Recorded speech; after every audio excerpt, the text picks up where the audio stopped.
سچ کے ہیں دیپ روشن دنیا میں ان کے باعث، دین خدا کے عالم ہیں انبیاء کے وارث۔ الحمدللہ رب العالمین والصلاة والسلام علی اشرف الانبیاء والمرسلین وعلی آلہ وصحبہ ومن تبعہم بإحسان الی یوم الدین، اما بعد۔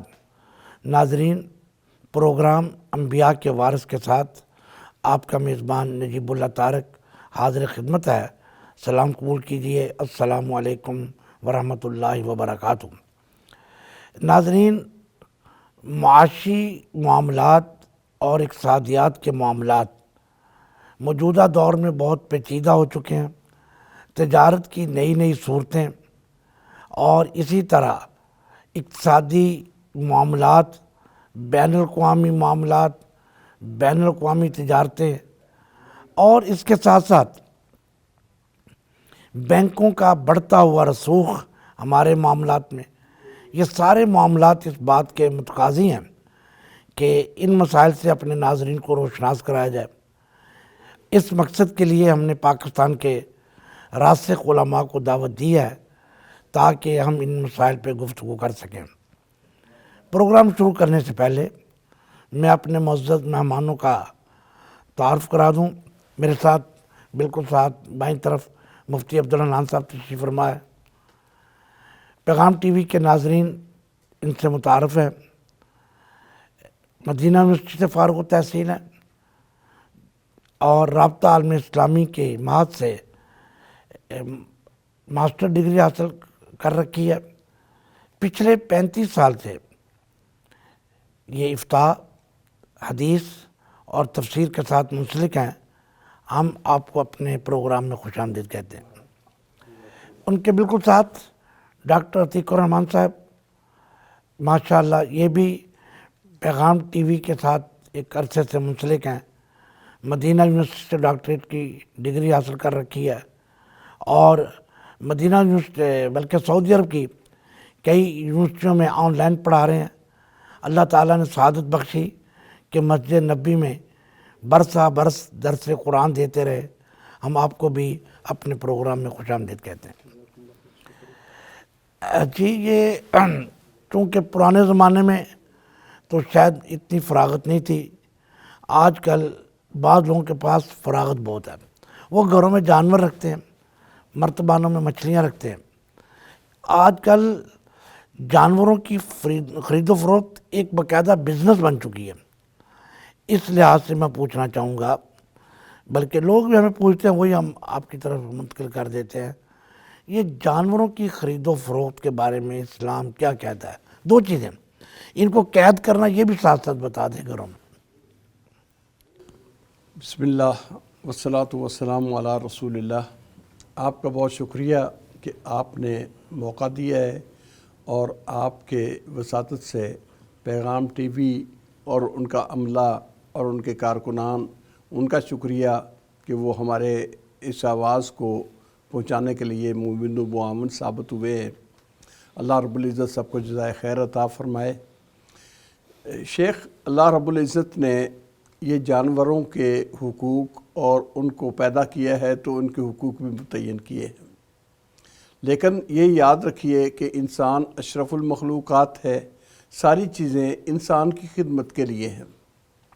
اگر ان کے حقوق کی رعایت رکھتے ہوئے ان کو قید رکھا جائے، ان کو پالا پوسا جائے تو کوئی حرج نہیں، جائز ہے۔ نبی اکرم صلی اللہ علیہ وسلم کے زمانے میں مدینہ منورہ میں ایک صحابی تھے، ان کا بیٹا ابو عمیر، اس نے گھر میں ایک ممولہ اور بلبل پال رکھی تھی۔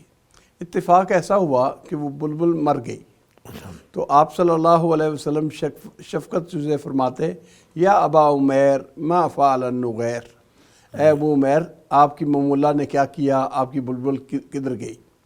تو اس سے یہ پتہ چلتا ہے کہ جانوروں کو گھر میں رکھنا، پالنا یہ جائز ہے، لیکن اگر کوئی آدمی انہیں گھر میں رکھتا اور پالتا ہے تو پھر ان کی خوراک، ان کے علاج معالجے کی طرف توجہ دینا یہ ان کے لیے ضروری ہے۔ اس کے ساتھ ہی ایک تنبیہ کہ اگر گھر میں رکھے اور حقوق ادا نہ کرے تو وہ حدیث بھی ہمارے سامنے رہنی چاہیے کہ آپ صلی اللہ علیہ وسلم نے فرمایا ایک عورت بلی کی وجہ سے جہنم میں گئی کہ اس نے اپنے گھر میں باندھ رکھا، نہ اس کو کھانا دیا اور نہ اس کو چھوڑا کہ وہ خود کھانا کھا لیتی اور زمین کے کیڑے مکوڑے پکڑ کے وہ اپنا پیٹ پال لیتی۔ اس کا مطلب یہ ہے کہ اگر کوئی جانور رکھا جائے تو پھر اس کے حقوق بھی ادا کرنے ہوں گے اور ان کی دیکھ بھال، ان کی سردی گرمی، اس کے انتظامات اس رکھنے والے کے ذمہ ہوں گے۔ اب یہ رکھنے جائز ہیں تو ان کی خرید و فروخت بھی جائز ہے، ماں سوا چند جانوروں کے، مثلا کتے کی بے سے اسلام نے منع کیا ہے۔ اسی طرح کچھ ایسی چیزیں جو فائدہ مند نہیں ہیں یا اسلام نے ان سے منع کیا ہے، ان کے علاوہ باقی جانوروں کی خرید و فروخت بھی صحیح ہے، ان کے پیسے لینے دینے درست ہیں، کوئی حرج اس میں مجھے معلوم نہیں ہوتا۔ اچھا جی، فقہا نے یہ نا قاعدہ بیان کیا ہے، بڑا بہترین ہے ناظرین کے لیے، کل مملوک ابیح الانتفاع بہ یجوز بیعہ، ہر وہ چیز جو ملکیت میں ہے اور اس سے فائدہ اٹھانا جو ہے وہ جائز ہے، اہل علم کا کہنا ہے اس کی بیع کرنا جو ہے وہ جائز ہے۔ تو ان سے فائدہ اٹھاتے ہیں، بچے کھیل کود کرتے ہیں، خوش ہوتے ہیں، تو لہٰذا یقیناً یہ فائدہ مند چیز ہے تو اس کی بیع کرنا بھی جائز ہوگی۔ اچھا، دو تین سوال مساجد کے ساتھ، مساجد کے مالی معاملات کے ساتھ متعلق ہیں۔ پہلی بات یہ ہے کہ بعض مساجد کے ساتھ کچھ وقف چیزیں ہوتی ہیں جن کی آمدنی مسجد کو مل جاتی ہے، اور بعض اوقات وہ وقف کی آمدنی جو ہے وہ خاصی زیادہ ہو جاتی ہے، تو مسجد والے سوچتے ہیں کہ یہ آمدنی ہے، ہم مسجد کے ساتھ منسلک یا کہیں اور کوئی ایک ادارہ قائم کرتے ہیں تجارت کی غرض سے، تاکہ اس کے پیسے آئیں گے تو ہماری مسجد اور ہماری انتظامیہ اس سے مزید کام بھی کر لے گی۔ تو کیا مسجد کے پیسوں سے کوئی تجارتی ادارہ قائم کرنا، تعلیمی تجارتی، یہ جائز ہے؟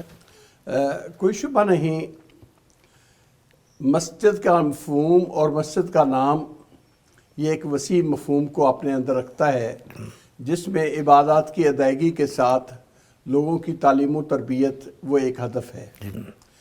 جہاں اللہ کا ذکر بلند ہوتا ہے، عبادتیں بجا لائی جاتی ہیں، وہاں مسلمان بچوں کی تعلیم و تربیت کا اہتمام اور مسلمان افراد کا ان کی تعلیم و تربیت کا اہتمام اسی مسجد کا حصہ ہے۔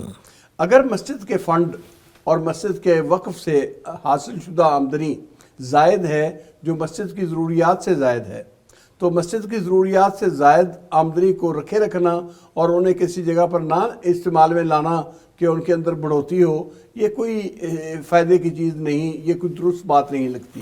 اس لیے اگر مسجد کی کمیٹی، انتظامیہ کمیٹی، ان کی مشاورت کے ساتھ، کسی ایک فرد کی اپنی رائے نہیں، مسجد کی انتظامیہ اور شورا کی مشاورت سے اگر وہ اس طرح کے ادارے بنانے کی گنجائش ہو جس میں تعلیم و تربیت کی جائے اور پھر اس سے حاصل آمدنی سے اس مسجد میں یا تبلیغ و ترویج کے دین کی تبلیغ و ترویج کے لیے اور جگہوں پر وہ صرف کیے جائیں اور اس پروگرام کو وسعت دی جائے تو اس میں بہت ہی کار خیر ہے، لیکن وہ کسی کی ملکیت نہیں ہوگی، وہ سراسر آمدنی بھی ساری کی ساری مسجد کے لیے وقف ہوگی۔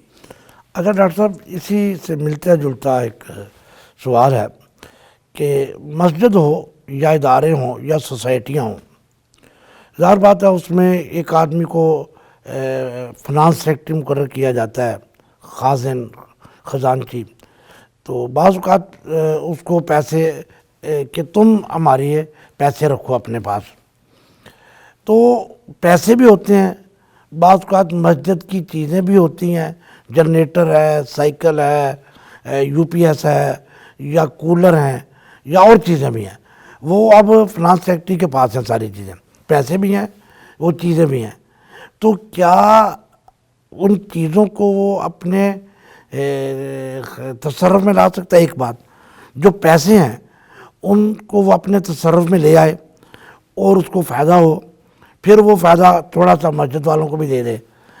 پتہ نہیں میں اپنا سوال واضح کر سکا ہوں کہ نہیں؟ تو اس کے بارے میں آپ ذرا بتائیں۔ دیکھیے پہلی بات تو یہ ہے کہ جو چیزیں مسجد کے لیے وقف کی جاتی ہیں وہ مسجد کے لیے ہی ہونی چاہیے، ان کا کسی اور جگہ پہ مصرف نہیں ہونا چاہیے، اور جو چیزیں کسی کے پاس امانت پکڑائی گئی ہوں وہ بھی امانت میں ہی رہنی چاہیے، ان میں کسی قسم کا تغیر تبدل اور ان کا استعمال نہیں ہونا چاہیے۔ آپ نے دو چیزیں بتلا دی، ایک تو پیسہ کر دیا اور ایک چیز بتلا دی کہ کوئی مسجد کی چیز ہے یا پیسہ ہے۔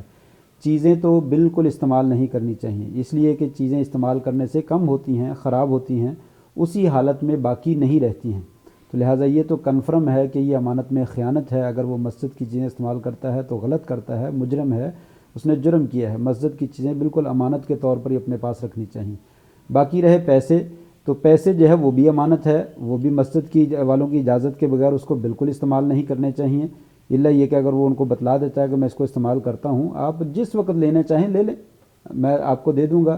اگر مسجد والے اجازت دیتے ہیں تو ٹھیک ہے، چلو گنجائش نکل سکتی ہے، وگرنہ وہ آپ کے پاس امانت ہے، وہ امانت اسی طرح رہنی چاہیے۔ اگر ان کے بتلانے کے بغیر وہ استعمال کرتا ہے تو یقیناً اس نے امانت کو جو ہے وہ امانت کے مفہوم کو سمجھا نہیں ہے اور اس کو امانت کے دوسری سائڈ پہ لے گیا ہے۔ اگر اس شکل میں اس کے پاس وہ پیسے ضائع ہو جاتے ہیں تو وہ اس کا ضامن ہوگا، اس کو وہ ادا کرنے پڑیں گے، وہ گویا کہ امانت نہیں رہے گی۔ کل کو وہ یہ نہ کہے کہ امانت کے اندر تو چیز ضائع ہو جائے تو امین جو ہے وہ ذمہ دار نہیں ہوتا۔ امین کے ہاں یہ فرق رہتا ہے کہ امین بندے کے پاس چیز رکھوائی گئی ہے اور وہ محفوظ جگہ پہ پڑی ہوئی ہے اور وہاں سے چوری ہو گئی، ضائع ہو گئی، تو امین کا کوئی قصور اگر نہیں پایا جاتا ہے تو امین ضامن نہیں ہے، وہ گویا کہ جس کی چیز تھی اسی کی ضائع ہوئی۔ لیکن جب اس نے استعمال کر لی ہے اب جو ہے وہ اس کی ضمانت میں آ گئی ہے، اگر وہ ضائع ہو جاتی ہے تو وہ اس کا ضامن ہوگا۔ تو پہلی بات تو یہی ہے کہ مسجد کے پیسے اس کو بغیر اجازت کے بالکل استعمال نہیں کرنے چاہیے۔ امانت ویسی ہی امانت ہے، مسجد کی امانت تو اور بڑی امانت بن جاتی ہے، تو اس لیے اس کو بالکل کسی قسم کا اس میں تصرف نہیں کرنا چاہیے۔ لہٰذا میں تو یہ سمجھتا ہوں۔ باقی رہا فائدے والی بات، تو فائدہ تو نفع نقصان کا شراکتی کاروبار ہوتا ہے، مسجد والوں نے تو کاروبار کے لیے دی نہیں، تو وہ کیسے اس کا پرافٹ جو ہے وہ مسجد کو دیتا ہے؟ تو اس کو ان سے پیسے لے کہ میں کاروبار کرنا چاہتا ہوں، کاروبار کر کے اگر نقصان ہوا تو آپ بھی اس میں شریک ہوں، تو مسجد تو شریک ہوتی نہیں ہے، کسی بندے کے پیسے ہوں تو شریک ہو سکتا ہے، لہٰذا کاروبار کے لیے پیسے دینا تو جائز ہی نہیں ہے۔ تو وہ اس کے پیسے اگر وہ استعمال کر لیتا ہے تو وہ پرافٹ تو میں سمجھتا ہوں اسی کا ہے، لیکن اس نے امانت میں جو خیانت کی ہے بغیر پوچھے استعمال کیا، اس کا وہ مجرم ہے۔ مفتی صاحب انہوں نے جیسا کہ بتایا کہ چیزیں تو بالکل استعمال نہیں کرنی چاہیے۔ ہمارے یہاں عمومی طور پہ ہوتا ہے کہ محلے میں فوتگی ہو گئی، جاؤ مسجد سے چٹائیاں لے آؤ یار، چٹائیاں، یا وہ مسجد کا پائپ ہوتا پانی کا، یار اس پانی سے پانی چھڑک لیا جائے، تو یہ بھی چیزیں ڈاکٹر صاحب منع ہو جائیں گی پھر تو ہمارے لیے؟ دیکھیے اس میں تو دو شکلیں ہو سکتی ہیں کہ اگر لوگوں نے یہ چیزیں دے رکھی ہیں مسجد کو دے رکھی تاکہ اس سے لوگ بھی فائدہ اٹھائیں، نہیں مسجد کو دی ہیں، تو اگر مسجد کو دی ہیں تو کوشش کرنی چاہیے اس سے گریز ہی کیا جائے۔ پہلے دوسری یہ بات ہے کہ مسجد کی چٹائیاں باہر لے جانی درست نہیں۔ ایک تو ان کی حفاظت اس طرح پاکیزگی کے اعتبار سے نہیں رہتی، نہ جگہ جس جگہ پر بچھائی گئی، اوپر بیٹھا کون، کس طرح ہوا، بچے بیٹھے، بچوں نے پیشاب کیا، یہ اور ان چیزوں کی نگہداشت نہیں رہتی۔ دوسرا اس وقف کے مفہوم کے خلاف ہے، مسجد کی چیز کو اس طرح استعمال کرنا جبکہ وہ مسجد میں نمازیوں کے استعمال کی ہے تو وہ درست نہیں معلوم ہوتا۔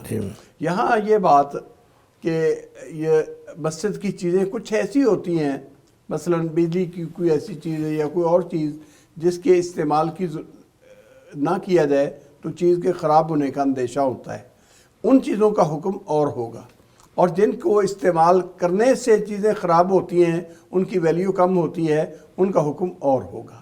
دونوں میں فرق کرنا چاہیے۔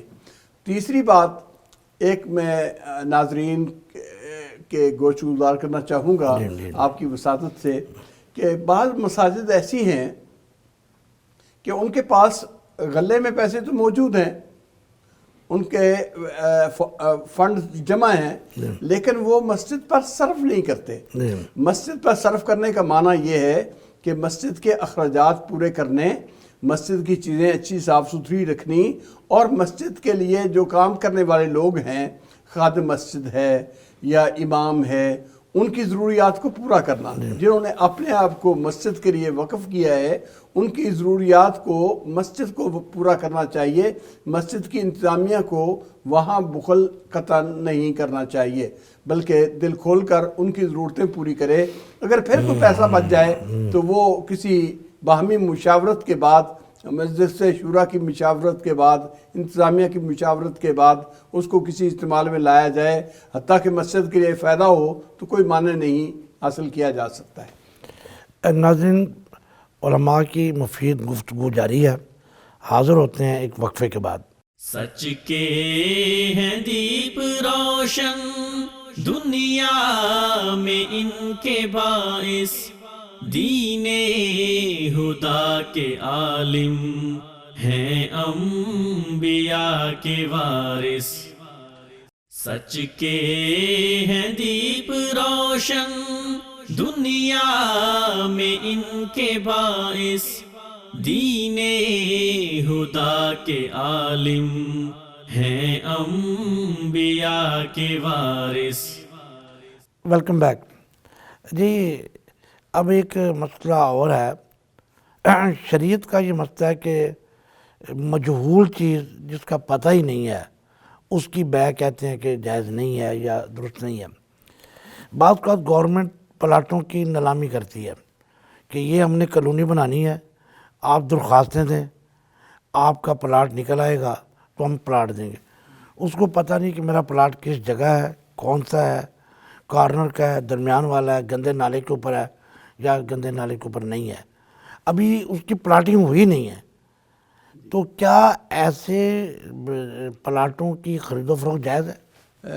محترم پروفیسر صاحب، یہ تو کوئی شک ہی نہیں کہ بیع میں چیز کا واضح ہونا لازمی ہے، لیکن اس کا اوپن اور واضح ہونے کا بسا اوقات بالتعیین نہ ہو اور بالوصف ہو جائے تو تب بھی وہ جائز ہے. مثلا اگر اس کے اوصاف متعین کر دیے ہیں کہ اس پلاٹ میں، اس کالونی میں آپ کے لیے پلاٹ تو اتنی پیمائش کا ضرور ہے، اگرچہ آپ کو موقع یا موقع پر نشاندہی نہیں، وہ قرعہ اندازی کے ذریعے یا بعد میں ہوگی، تو میرا خیال ہے کہ یہ بھی وصف کی وجہ سے اب اس کو معلوم ہے کہ اس میں میرا پلاٹ ہے لیکن کہاں ہے یہ مجھے معلوم نہیں. جہالت کی نوعیت وہ پہلی والی نہیں رہے گی، کیونکہ اسے یہ تو کنفرم ہے کہ اس کالونی میں ان کا پلاٹ ہے، لیکن پلاٹ کی نوعیت کے بارے میں قدر اختلاف بھی نہیں بلکہ قدر جہالت نہیں. پلاٹ مفتی صاحب مطلب یہ ہے بعض اوقات کوئی پلاٹ اچھی جگہ پہ ہوتے ہیں، کوئی غیر نہیں، کوئی شبہ نہیں کہ یہ فرق ہوتا ہے، لیکن اس نے اس فرق کے باوجود اس کو قطع نظر کرتے ہوئے اس کو قبول کر لیا.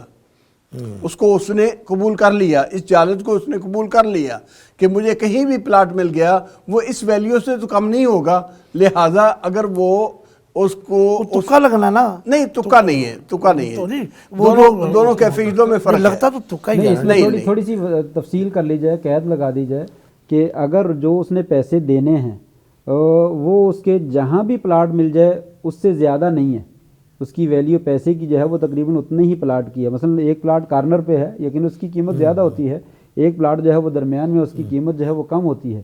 جو اس نے پیسے دیے ہیں وہ اس پلاٹ کی قیمت سے زیادہ نہیں ہے، اتنے ہی پیسے بنتے ہیں. اگر درمیان میں مل جاتا ہے، زائد مل جائے تو ایک اضافی چیز ہے، درمیان میں مل جائے تو پھر گنجائش ہے. ایک جگہ بہت سے تربوز پڑے ہیں، وہ کہتا ہے جی ہم قرعہ اندازی سے دیں گے، یہ 50 روپے کا تربوز ہے، قرعہ اندازی میں جو تربوز ہے آپ کا ہو جائے گا، تو ٹھیک ہے. اگر وہ لو پرائس کا ہے، یعنی مثلا وہ 50 والا جو 30 روپے کا 30 والا بھی اٹھا کے اس کی قسمت میں آ سکتا ہے تو ناجائز ہے. تو پلاٹوں میں بھی یہ ہوتا ہے. میں نے پہلے یہی کیا ذکر کیا کہ اگر اس کو غرر کا اندیشہ ہے، دھوکے کا اندیشہ ہے، کمی کا اندیشہ، پھر ناجائز نہیں ہے. جناب پروفیسر صاحب یہ بات اور ہے، جو تربوز ہے خراب ہو سکتا ہے، کچا نکل سکتا ہے، اس کی نوعیت اور ہے جو اس کے اندر اس طرح چھپی ہوئی ہے کہ اس کو پتہ نہیں. پلاٹ بھی تو تاروں میری بات سنو، بجلی کے تاروں کے نیچے پلاٹ میری بات مکمل ہونے دو. لیکن پلاٹ کی نوعیت اس سے بالکل مختلف ہے، اس لیے کہ جگہ کی نشاندہی بھی موجود ہے کہ اس ایکڑ میں یا اس کالونی میں میرا ایک پلاٹ ہے، لیکن وہ ہے کہاں، اس کی ایک کیٹاگریزوں نے بنائی. مثلا تجارتی پلاٹ الگ ہیں، رہائشی پلاٹ الگ ہیں، 5 مرلے کے یہاں ہیں، 3 مرلے کے یہاں ہیں. اب ان میں بھی صرف تعیین کرنی باقی ہے، اور اس نے اس کو قبول کیا، اور اسے قبول کرتے ہوئے اس نے اگر خرید و فروخت میرا خیال یہ اس بات کو ایسے سمیٹا جا سکتا ہے کہ بیوع کے دوران جو ہے وہ اہل علم نے ذکر کیا ہے کہ غرر کی دو قسمیں ہیں، غرر قلیل ہے اور غرر کثیر ہے۔ اس مسئلے میں غرر کا اندیشہ موجود ہے۔ اگر تو غرر معمولی سا ہے، تھوڑا بہت ہے، تو وہ بیوع کے اندر جو ہے اس کو جائز قرار دیا جاتا ہے۔ اگر غرر بہت زیادہ ہے تو یقیناً ناجائز ہے۔ مثلا کوٹ خریدا ہے اور کوٹ کے اندر بران کیسا ہے یا اس کے اندر والی چیزیں کیسے ہیں، کبھی اس کو کھول کے نہیں دیکھا جائے گا، پھاڑ کے نہیں دیکھا جائے گا۔ اس دکاندار پر اس کو یقین کرنا پڑتا ہے، حتیٰ کہ وہ رف چیز بھی ہو تب بھی اسے لینا پڑتا ہے، اور لیتا ہے۔ اس غرر کو قابل قبول کیا جائے گا۔ اب اس نے بھی اس غرر کو قبول کیا ہے۔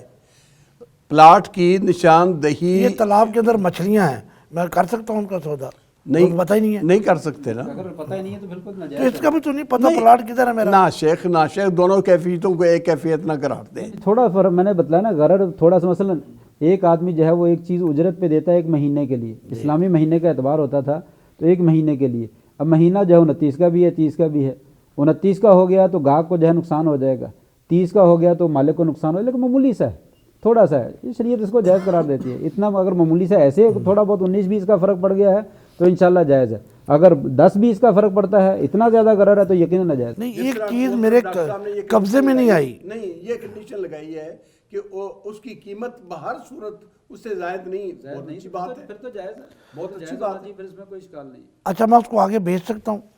قبضے میں نہیں آئی میری کوئی چیز۔ یہ ایک اور بات ہے، یہ آپ کو پتہ بھی ہو کہ آپ کو پلاٹ فلاں کارنر کا دینا ہے لیکن ابھی دیا نہیں، تو آپ اس کو نہیں بھیج فائل دے دیا انہوں نے مجھے۔ نہیں نہیں نہیں، یہ فائل قبضہ ہی ہوتا ہے، ظاہر کا پلاٹ کو اٹھا کے تو میرے سر پہ نہیں رکھنا کسی نے، وہ تو فائل ہی ہونی ہے، تو فائل قبضہ ہے۔ نہیں، فائل آپ کے نام پر رجسٹری ہو گئی ہے، فائل ہوگی نا، فائل ابھی تو کاغذ صرف بنے ہیں، کچھ بھی نہیں ہوا۔ نہیں حضرت، اب ایک بات اور بھی ہے، کتنی چیزیں ایسی ہیں سنگل اگر ان کی بے ہے تو جائز ہے، بے سلم میں چیز ابھی وصول نہیں کی، پیسے دینے اور اس سے معاہدہ کر لینا جائز ہے، لیکن جس گندم کو میں نے بے سلم کے طور پر خرید لیا ہے اس کو میں آگے نہیں بھیج سکتا جب تک میرے پاس نہ آئے۔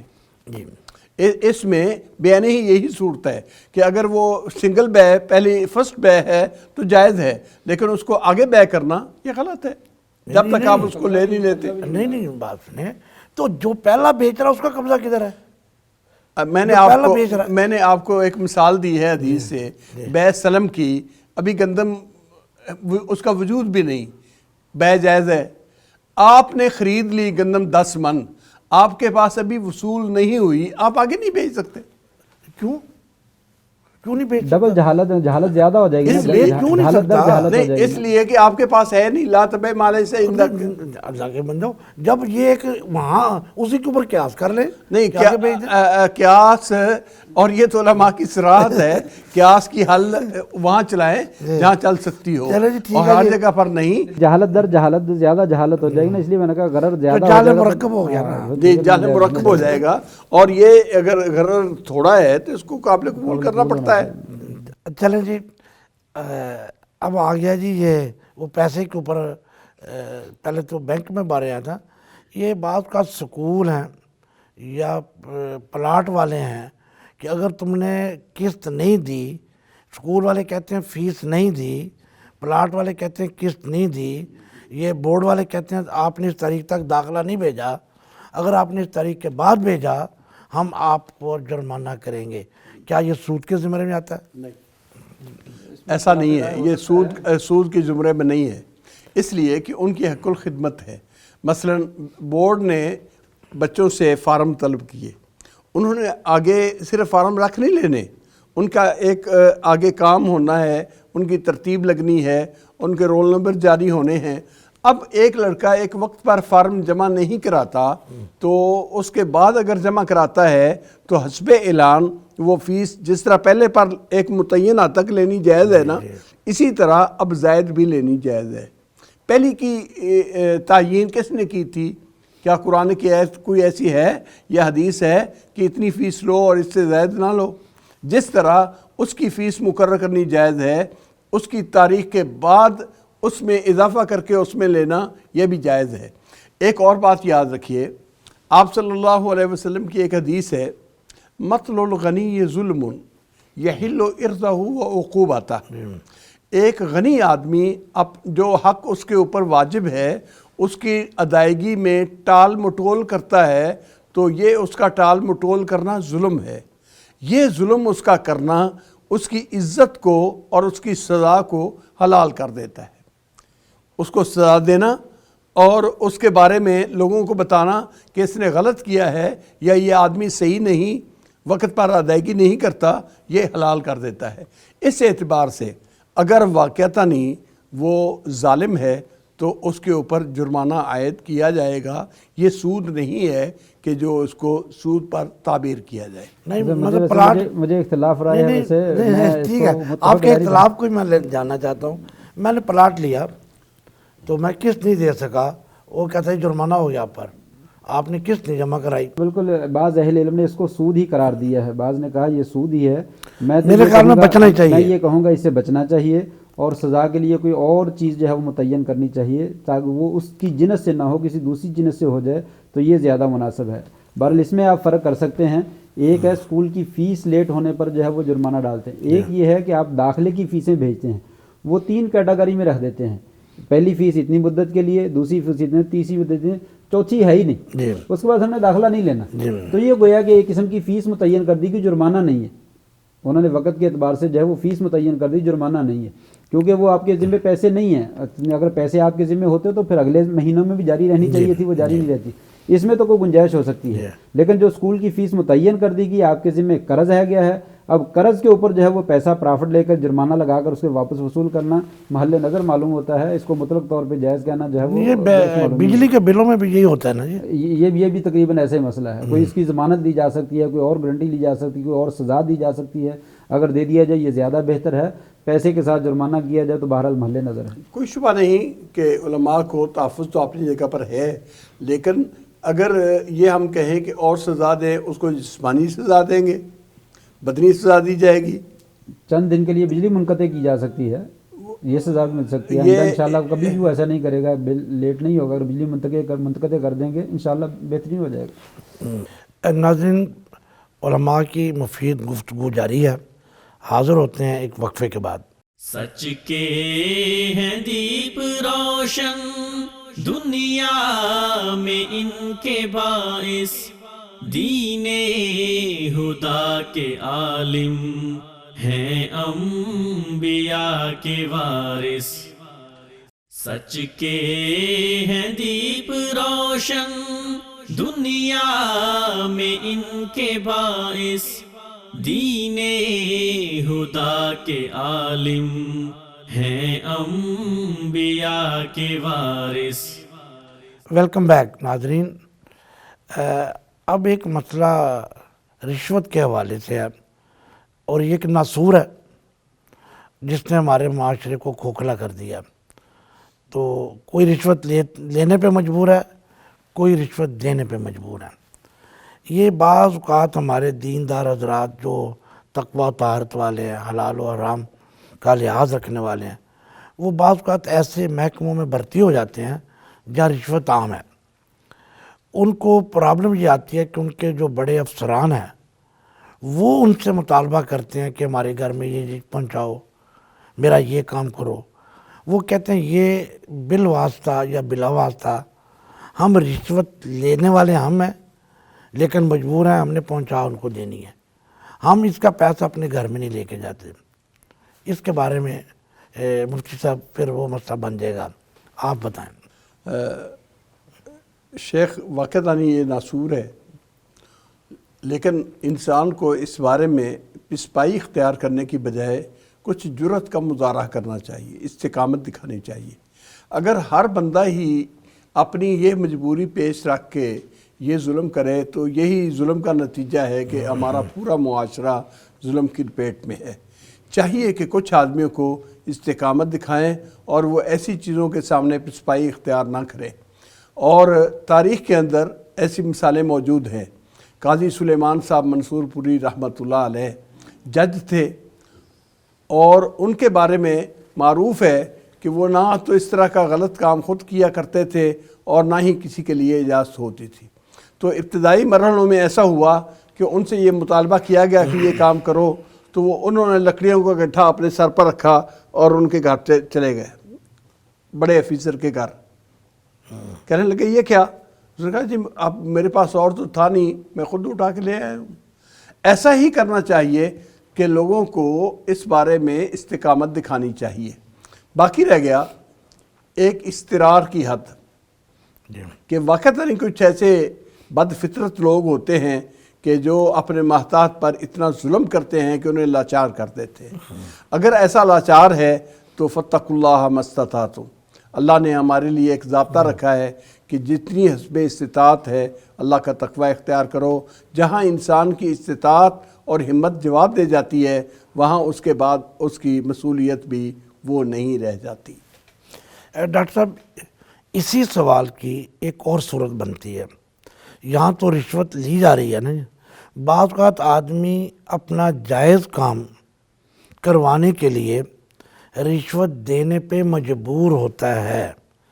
کیا جو یہ اضطرار کہہ لیں یا مجبوری کہہ لیں، کیا یہ رشوت کی تعریف میں آتا ہے؟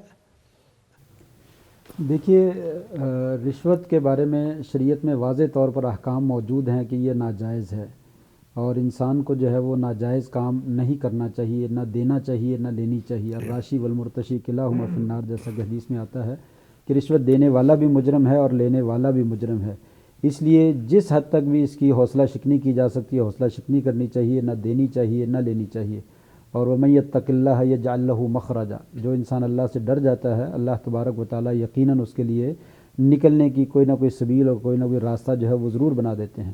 تو حتی الامکان انسان اس سے بچنے کی کوشش کرے، لیکن بعض مواقع واقعتاً ایسے آ جاتے ہیں جہاں پہ انسان کا جائز حق ہوتا ہے، بلکہ ضرورت واجبی حق ہوتا ہے، اس کے بغیر چارہ کار ہی کوئی نہیں ہوتا، تو وہاں پہ انسان کو جو ہے وہ دینی پڑ جاتی ہے۔ تو اپنا جائز اور واجبی حق لینے کے لیے اگر انسان ایسا کرتا ہے تو اللہ سے توبہ استغفار کر کے کر لے، انشاءاللہ تعالی نام اس کا رشوت ہی ہے، رشوت کے نام سے نہیں ہٹے گا۔ نام اس کا رشوت نہیں ہٹے گا۔ رشوت کہتے کسے ہیں؟ رشوت کی تعریف کیا ہے؟ رشوت کی تعریف اس بارے میں کہ اپنا کسی سے ناجائز چیز، ناجائز حق اپنے حق میں کروانے کے لیے ہے۔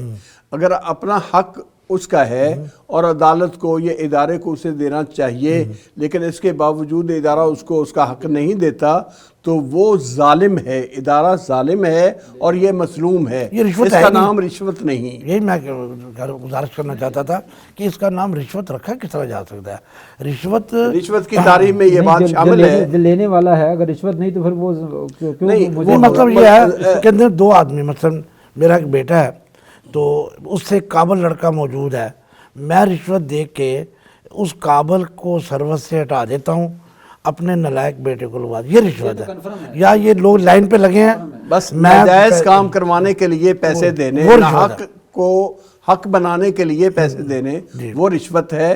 اپنا حق وصول کرنے کے لیے یہ پیسے دینے یہ رشوت کے تعریف میں نہیں، بلکہ یہ ظلم ہے۔ جو ادارہ کرتا ہے وہ ظلم ہے اور یہ مظلوم ہے، کل قیامت کے دن اپنا حق اس سے وصول کرے گا۔ یعنی زیادہ کہہ سکتے ہیں دینا جو ہے اس سلسلے میں جائز ہے، اس کا لینا جو ہے وہ جائز نہیں ہے۔ وہ پکی بات ہے، لینے والا تو ظالم ہے۔ دیکھیں بات یہ ہے، حدیث میں تو لینے اور دونوں کا ذکر کیا گیا ہے، لیکن پہلے ہم کہہ لیں کہ اس کو ہم رشوت کا نام ہی بدل دیں کہ وہ رشوت ہے ہی نہیں۔ ہے رشوت ہے شیخ، وہ مانگ رہا ہے دو مجھے، میں آپ کا کام تب ہونے دوں گا۔ نہیں میں اور بات کر رہا ہوں شیخ، اصل میں یہ بات کر رہا ہوں کہ میرا کام ہے، میرا کام جائز ہے، اس میں پیسے ہیں نہیں ہیں، لگتے نہیں ہیں، لگنے نہیں چاہیے، لیکن دھکے شاہی سے وہ مانگ رہا ہے، تو ظلم کرتا ہے نا، ظلم کر رہا ہے، مانگ رشوت ہی مانگ رہا ہے۔ اس کے لیے رشوت ہوگی، رشوت ہے، میرے لیے نہیں ہے، دینے والے کے لیے نہ سمجھے۔ لیکن میں کہتا ہوں نا کہ اصل تو ہم اعانت تو کر رہے ہیں نا، اس کے لیے راستہ تو مہیا کر دیا نا لینے کا، سبب تو وہ بن گیا۔ لیکن ہم کہتے ہیں کہ دوبارہ پھر اس موضوع کو کہ ایک ہوتا ہے رشوت کی تعریف میں کہ باطل چیز کو حق بنانے کے لیے، ناحق کو اپنے لیے قبضہ اپنے حق میں کرانے کے لیے، یہ علماء نے کہا ہے یہ ہے رشوت۔ لیکن اپنا حق جس پر کسی پر ظلم نہیں اور جس ادارے سے کروانا چاہتا ہے اس کا اخلاقی قانونی حق ہے کہ وہ اس کا حق اسے پہنچائے. حکم بدل جاتا ہے نا. تو وہ اس کا نام رشوت نہیں, وہ ظلم کرتا ہے ادارہ, تو ظلم کے آگے ڈٹ جائے.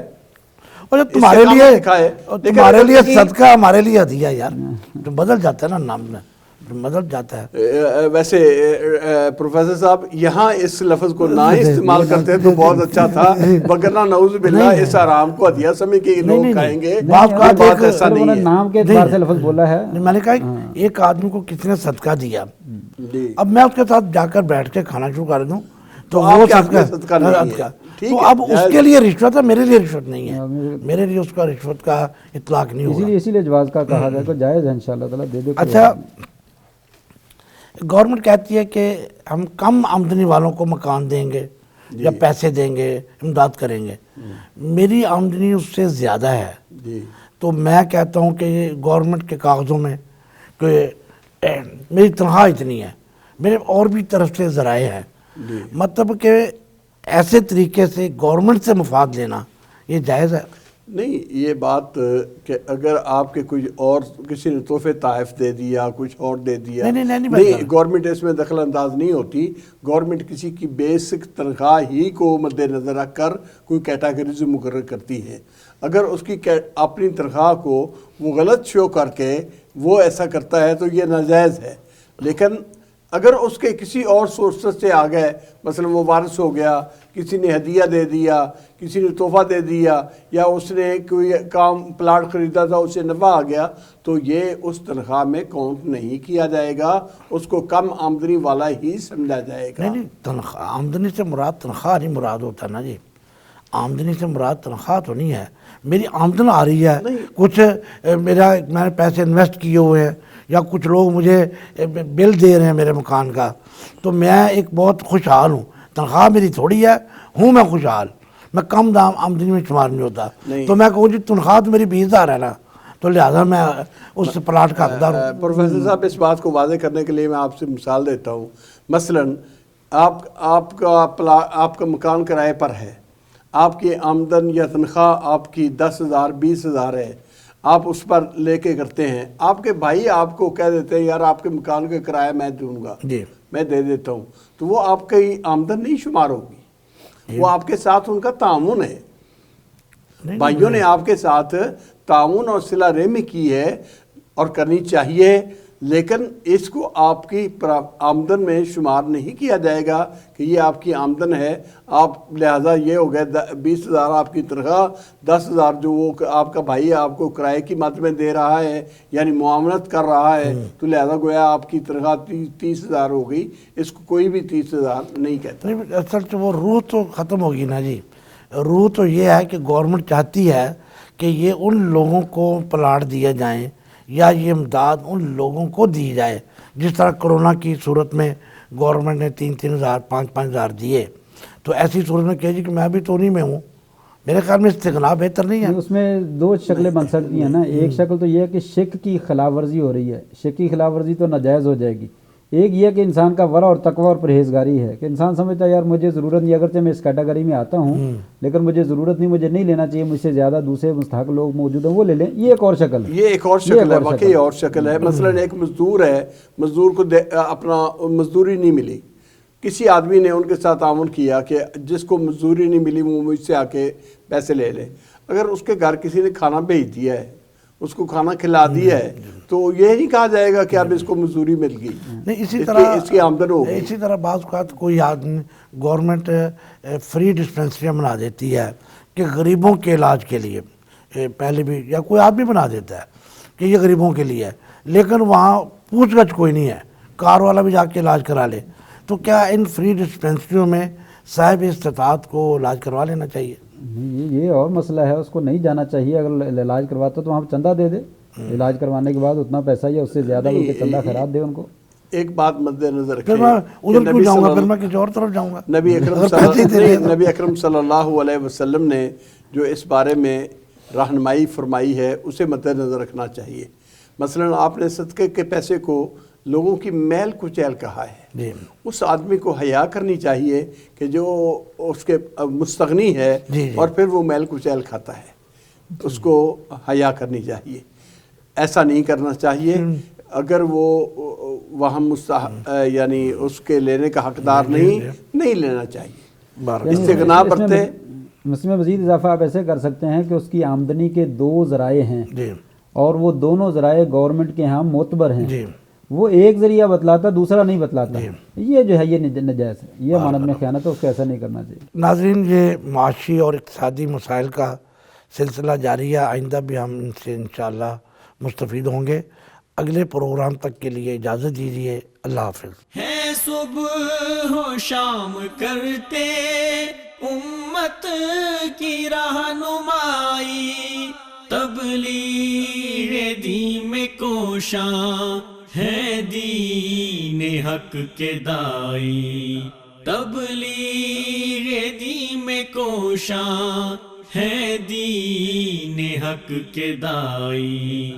سچ کے ہیں دیپ روشن دنیا میں ان کے باعث، دین خدا کے عالم ہیں انبیاء کے وارث، ہیں انبیاء کے وارث.